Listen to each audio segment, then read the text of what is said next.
Hi, this is Joan Sparks and welcome to Flute Pro Shop on the Road.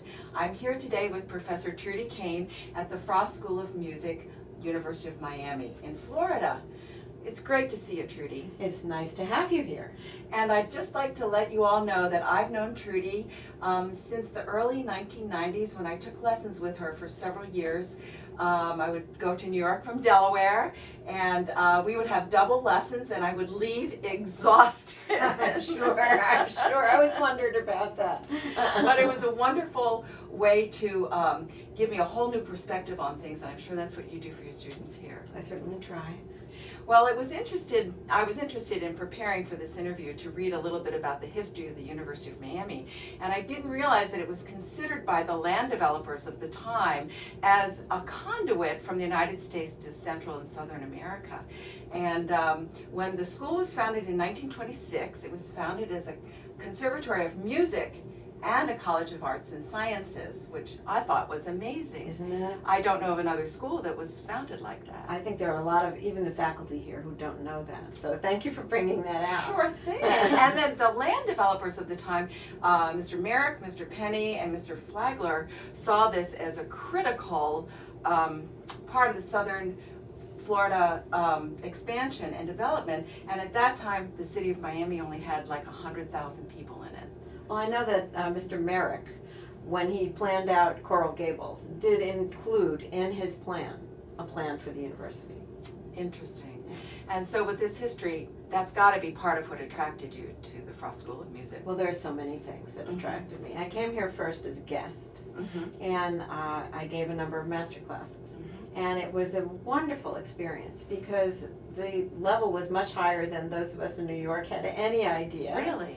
And what was even more wonderful was the faculty. Not only the level of the faculty, but the personalities of the culture of the faculty. Mm-hmm. The culture is one of warmth and being supportive, and not only of each other, but of the students. And it's just such a lovely place to be and to work. And I'm really enjoying it here. Oh, that's great, because one of the things I wanted to talk to you about was your transition between being a key figure in the New York music scene and then coming here to Coral Gables. It's been wonderful. It's been absolutely wonderful. I have to say that I haven't missed a beat. We sold the apartment in New York, moved down here, and I started working, and it's just been wonderful. Having a flute studio, of all strangers, of course, that I hadn't chosen, but it was wonderful to work with them. They were lovely young people, and I know you're going to ask me later about the audition class, but one of the things that I did initially was I made a class where we went through entire parts of orchestral music. And I thought I'd have 3 or 4 people in that class, and 10 people showed up. Wow. And it was a wonderful way for us all to be together. And it was great. It was really great. And they were so eager to learn from me, and it just made it wonderful. So the audition class was an innovation of yours? The audition class was absolutely my innovation. As I said, I began with that class where we had 10 people and we were going through entire parts of music. Mm-hmm. We did that the first semester. The second semester I realized that it would be better, the students would be better served if we were able to concentrate more. Mm-hmm. So for the next 2 semesters, I had a class with a maximum of 5 people. And we did indeed go through entire parts, but we would spend weeks on them, like Daphnis. And everyone would learn every part. Mm-hmm. And at that point, a conducting teaching assistant was assigned to me. Ah. And so I didn't have to conduct anymore. And I could just sit and listen and make comments and suggestions and whatever. And that was very good. And as good as that was, I began to realize that, unfortunately, the culture of being a professional musician includes taking auditions. Yes, it does. And as much as I wanted them to learn entire parts, they really had to be prepared for auditions. So I then began the audition class. And what I do in the audition class is simply this. 1 week we go over 3 to 5 excerpts. And that means I go over them with them, we play them, we talk about the difficulties of them. And the next week we have a mini audition on those excerpts. So they've got a week to prepare. They have a week to prepare. And then they stand up in front of their peers. That's right, and they play the excerpts. And we do that throughout the semester. Now, what you're going to hear today, which is the last day of classes, is going to be a mini mock audition. They're responsible for everything that we have worked on this semester. And they do know, actually, guys. I wrote to them last night that they will be playing 5 of the excerpts today in front of the class as the beginning of this. This one today is really practice, because next week will be their final exam. The final exam is going to be, I've blocked out 3 hours in the recital hall, and we will have 2 rounds of auditions. And they will play a shorter audition, although it will be longer than today's, and a final audition. I'm not declaring winners, I'm just giving them practice of taking the audition, and the final audition will be a longer audition. And so between these 3, they probably won't be required to perform just about everything we worked on this semester. Which is going to be 20 or 30 excerpts. It's probably closer to 20, but 20, yes, but yeah. that's still like a normal audition list. Yes, there are exactly. typically 20 excerpts on an audition list. Exactly. So this is like real life. Exactly, and you know, I've had students leave here and they go out and they audition for graduate school, and they do really well playing their orchestral excerpts because they know them. Right. And they've been through the process X number of times. Exactly. And they feel like they know what it's like. They know what to expect from themselves. Exactly. And you know, I say it over and over and over again, the only way to practice taking auditions is to take auditions.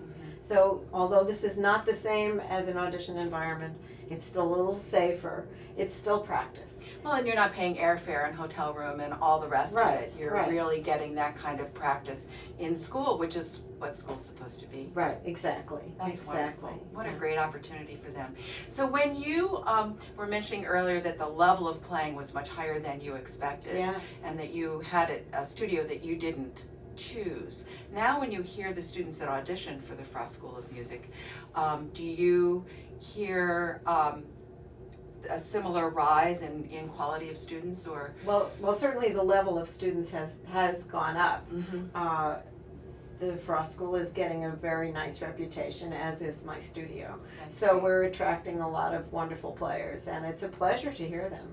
The sad thing is to have to choose between them. Oh, I can't imagine. That's got to be very tough. Yeah. Is there a piece of advice that you would give to students that are going out and getting ready for their undergraduate or graduate auditions? Well, one of the things that I suggest is that they go out and visit schools.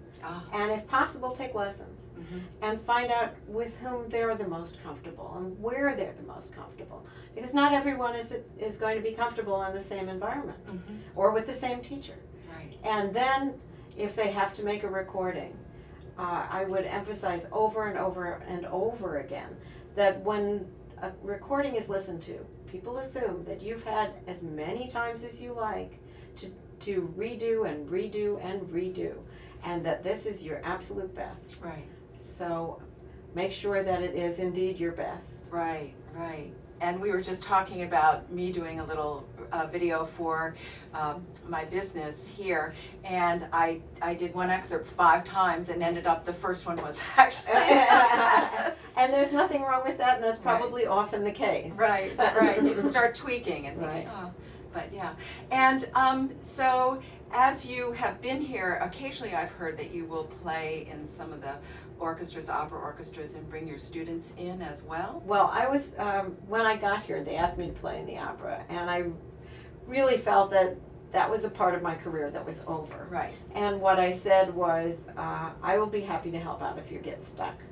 So they did get stuck Of a course. few times, and I did help out. And in the meantime, they asked me for recommendations for my students, and I will say that one of the most thrilling things that I did was to play opening night of Turandot, and the other 2 flutists in the section were my teaching assistants. Oh, fabulous. It was wonderful. And you know, as I was playing, I thought, my God, I mean, they're really right with me in a way that I probably had never experienced quite like that. And I realized, of course, they're my students. Yes. You know, we've been working so closely together. Yeah, it was wonderful. I experienced the flip side of that, and I can tell you what a thrill it is to sit in an orchestra next to your teacher. Yes. And just, you know, you watch, you observe, and you find out you're doing the exact same thing. Yes, it's So wonderful. I had that too, yes. It's a wonderful way to learn. It is a wonderful way, and I was very thrilled to give my students that experience.